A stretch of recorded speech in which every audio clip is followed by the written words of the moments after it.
Hello everybody. আমি last ক্লাছত যিখিনি কৰিছিলোঁ তাৰ পিছৰ পৰা ষ্টাৰ্ট কৰিম কিন্তু তাৰ আগতে মই কথা এটা ক'ব বিচাৰিছোঁ যে লাষ্ট ক্লাছত তোমালোকে কিছুমান এটা কোৱেশ্চন কৰিছিলা যে যিজন ব্লেকস্মিথ জনে যেতিয়া ছাত্ৰগৰাকীক কৈছিলে যে তুমি স্কুললৈ ইমান দৌৰাদৌৰিকৈ যাব নালাগে তোমাৰ হাতত যথেষ্ট সময় আছে সেইখিনি ছাত্ৰজনে ভাবিছিলে যে মানুহজনে নিশ্চয় মোক ঠাট্টা কৰিছে কাৰণ কিয় মই ইতিমধ্যে স্কুলৰ কাৰণে বহুত পলম হৈছোঁ কিন্তু মানুহজনে তো হয়তো সময় বহুত আছে বুলি ক'লে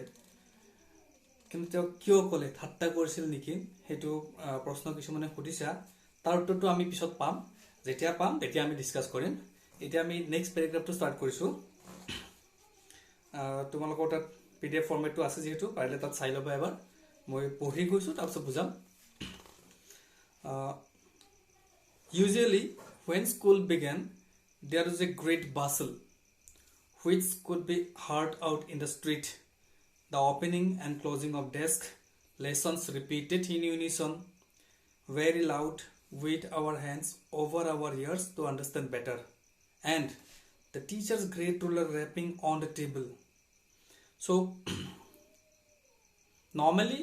so this is a very important paragraph because from this paragraph there are some questions which are frequently asked in the examinations. So he said, the schoolboy, he said, usually, that means normally when school began, there's a great bustle. Bustle means huge noisiness, a very fierce atmosphere. So normally when school began, there's a great noisiness which could be heard out in the street. And the noisiness are like the opening and closing of desk. That means somebody pull out the desk and somebody again pull it against it. So such kind of noisiness are common in his school in normal days. Lessons repeated in unison. Unison means in same speech.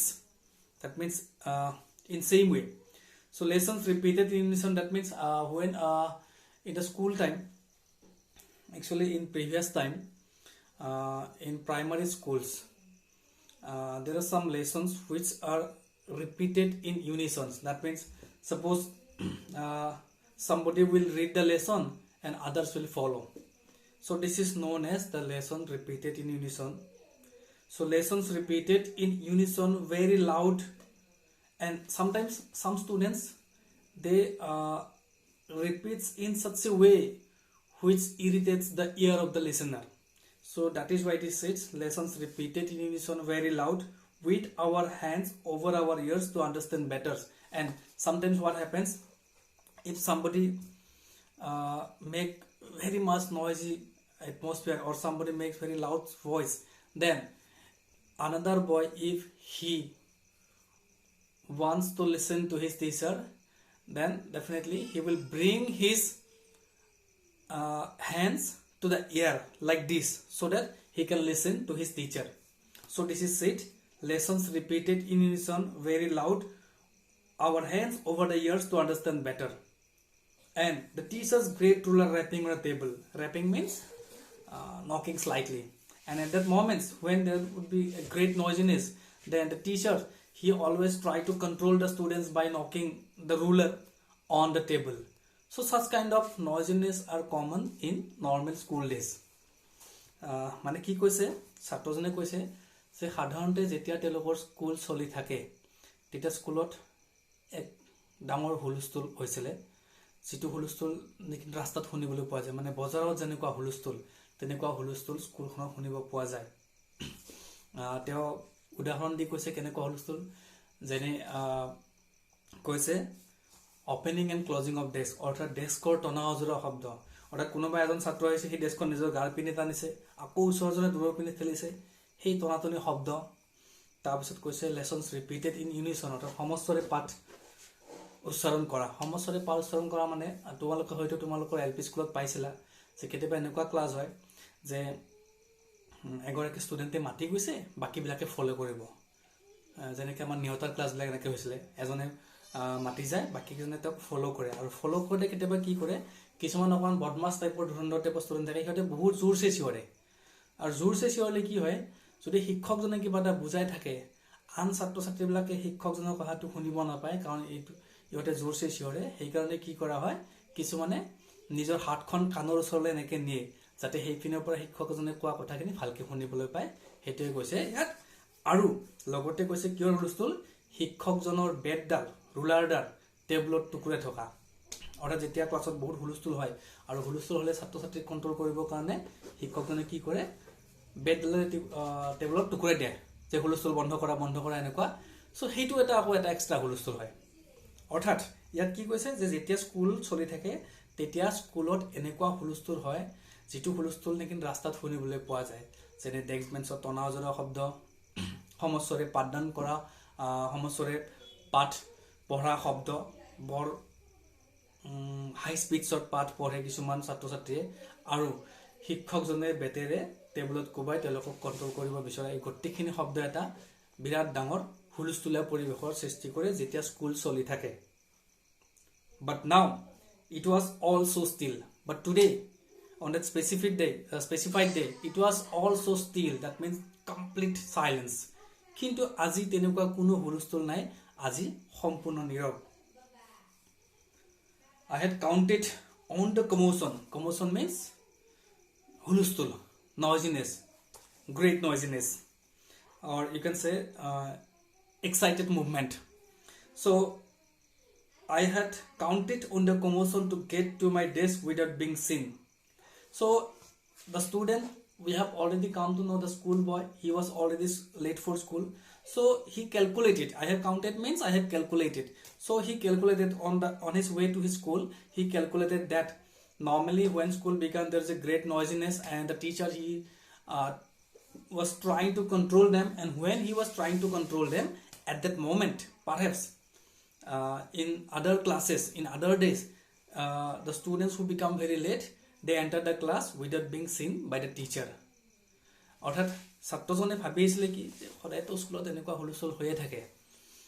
আৰু আজিও যেহেতু মই স্কুলত লেটকৈ আহিছোঁ গতিকে স্কুলত পলম আহিছোঁ শিক্ষকজনে দেখিলে সুধিব কিমান পলমকৈ আহিছা গতিকে মোৰ প্লেনিংটো আছিলে কি যে মই আজি স্কুলত এনেকুৱা হুলস্থুল কৰি থকা সময়তে যেতিয়া শিক্ষকগৰাকীয়ে হুলস্থুল কৰা ছাত্ৰ ছাত্ৰীক নিয়ন্ত্ৰণ কৰিব বিচাৰিব তেতিয়া মই মনে মনে ক্লাছত সোমাম যাতে এই হুলস্থুলৰ মাজত কোনেও মোক দেখি নাপায় যে মই স্কুলত লেটকৈ আহিছোঁ বা পলমকৈ আহি পাইছোঁ এইটো প্লেনিং আছিলে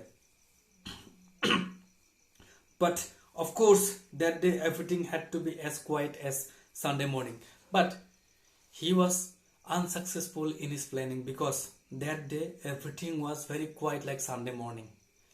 এতিয়া তুমি যদি সানডে স্কুলত আহা সানডে কি দেখিবা কোনো ক্লাছ নাথাকে কোনো হুলস্থুল নাথাকে একদম চুপচাপ কিন্তু আজিও এনেকুৱা আছিলে নৰ্মেলি স্কুল চলি থাকিলে বহুত হুলস্থুল হয় কিন্তু আজি কোনো হুলস্থুল নাছিলে আজি এনেকুৱা লাগিছিলে যেন আজি স্কুলৰ দিন নহয় আজি যেন দেওবৰীয়া আজি যেন দেওবাৰে একদম স্কুলত সম্পূৰ্ণ নীৰৱতা আছিলে এতিয়া তোমালোকক মই এটা কথা কৈ দিওঁ এই যিখন স্কুলৰ কথা কোৱা হৈছে সেইখন স্কুল আমি যিটো স্কুলত পঢ়ি আছোঁ এনেকুৱা স্কুল নহয় আজিকালি স্কুলবিলাক ভালেখিনি সফিষ্টিকেটেড হৈছে এইটো আজিৰ পৰা প্ৰায় 150 বছৰ আগৰ কাহিনী আৰু তেতিয়া কিন্তু স্কুলিং সিস্টেম ইমান বেছি ভাল নাছিলে ইভেন আমি যেতিয়া স্কুলত পঢ়িছিলোঁ প্ৰাইমাৰী স্কুলত তেতিয়া কেনেকুৱা আছিলে আমাৰ স্কুলখন এটা প্ৰকাণ্ড হল ঘৰ আছিলে ডাঙৰ ঘৰ এটা আছিলে আৰু সেই প্ৰকাণ্ড ঘৰটোতে কি হয় ক্লাছ বহুত কেইটা হয় ক্লাছ 1 2 3 4 সাপোজ প্ৰথম মান দ্বিতীয় মান তৃতীয় মান চতুৰ্থ মান বুলি কোৱা হয় সো চাৰিটা ক্লাছ হয় তাত কোনো ধৰণৰ মাজত পাৰ্টিশন নাছিলে অৰ্থাৎ এটা ক্লাছ হয় মাজত অকমান গ্যাপ তাৰপিছত আনটা ক্লাছ আৰু শিক্ষক কোনবাখন স্কুলত এজন শিক্ষক থাকে কোনবাখনত দুজন শিক্ষক থাকে মেক্সিমাম দুজন শিক্ষকে স্কুলবিলাক পঢ়াইছিলে তেতিয়া আৰু এনেকুৱা হয় সাপোজ এগৰাকী টিচাৰে ক্লাছ 2 আৰু 4 শিকাইছে আন এগৰাকী 1 আৰু ক্লাছ 3 শিকাইছে এটা 2 আৰু 4 ক একে টাইমত যেতিয়া শিকাব তেতিয়া ক্লাছ 2 ক সাপোজ নিয়তা মাতিব দিছে আৰু ক্লাছ 4 ক সাপোজ মেথছ বুজাই আছে যেতিয়া ক্লাছ 4 ক মেথছ বুজাই থাকে সেইখিনি আমাৰ ক্লাছ 2 যে নিয়তা মাতিব দিয়ে সেইটো বহুত হুলস্থুল কৰে আৰু শিক্ষকজনে হিয়তক কন্ট্ৰোল কৰাৰ কাৰণে হাতত এছাৰি ল'ব লগা অৱস্থা হয় এই স্কুলখনৰ অৱস্থা ঠিক তেনেকুৱাই that means this is the story not today's story so more than 100 years ago or 150 years ago the background of the story is 115 years ago because it was the time of 1870 and 71 so at that moment normally school systems were not so much sophisticated like today normally there was one room a huge room where all the classes were taken in primary schools, class 1, 2, 3, 4. There was no any separate partitions. So normally there are only one students, and sometimes there are two students, sorry, not students. Normally there are one teacher or two teacher to control all the 4 classes. So what happens normally, suppose one teacher, he will teach class 2 and 4, and when he will try to teach class 4, he will give lessons to class 2 also. So you know, it is really very difficult for one teacher to control one class,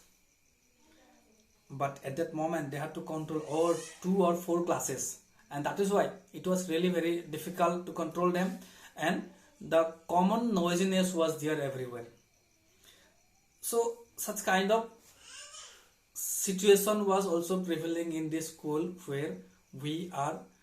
studying now in this lesson. So normally when school began, there's great noisiness. It was common story. Only there are no noisiness in the Sunday because there are no normal schooling. But that day, on that specified day,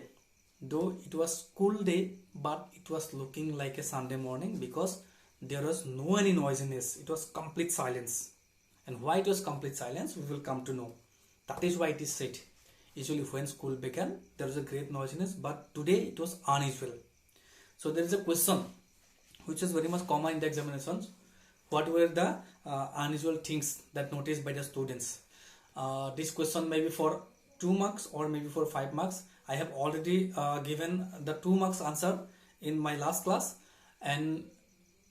in additional questions I will discuss the answer of this question for 5 marks. Come to the lesson again. Through the window I saw my classmates already in their places, and MML walking up and down with his terrible iron ruler under his arm. So whereas the door was closed because the class is already started, and the student, the schoolboy, who is the narrator,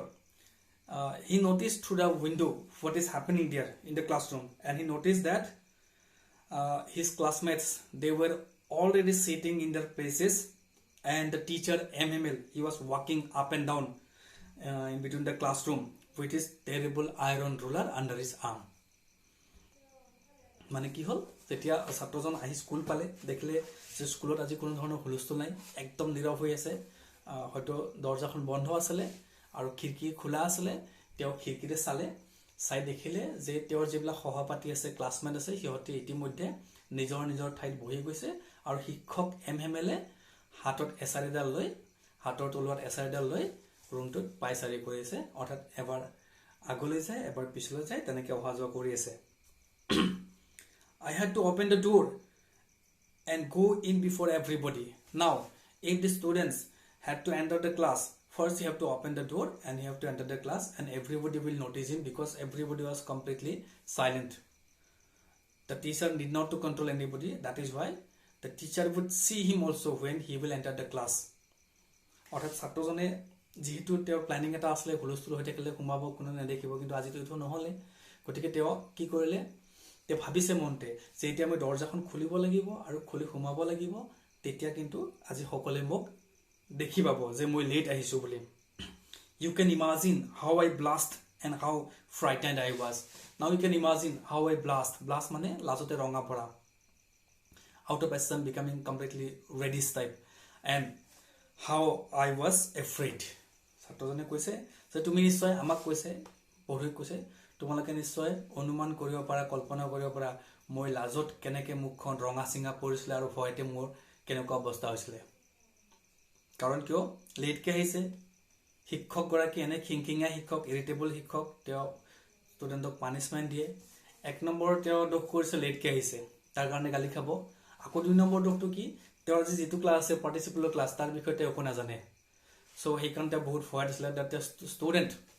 he was very much afraid that day because number 1,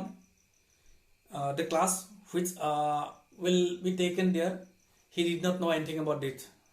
about the rules of participles. And not only that, that day he became late for school. Already school is started, so when he had to enter the class, everybody would notice him and he was in a very great fear. So ইয়াতে আমাৰ এইটো প্যাৰাগ্ৰাফ শেষ হৈ গ'ল এইটো প্যাৰাগ্ৰাফ শেষ হোৱাৰ পিছত আমি ইয়াতে এইটো ভিডিও ষ্টপ কৰিছো নেক্সট ভিডিওটোত আমি নেক্সট খিনি কম যদি এইটো প্যাৰাগ্ৰাফ তোমালোকে শুনি লোৱা তা যদি কিবা প্ৰবলেম আছে কিবা যদি কোৱেশ্চন আছে কোৱেশ্চনেৰ আছে মোক সুধিবা তাৰপিছত আমি নেক্সট ভিডিওটো প্লে কৰিম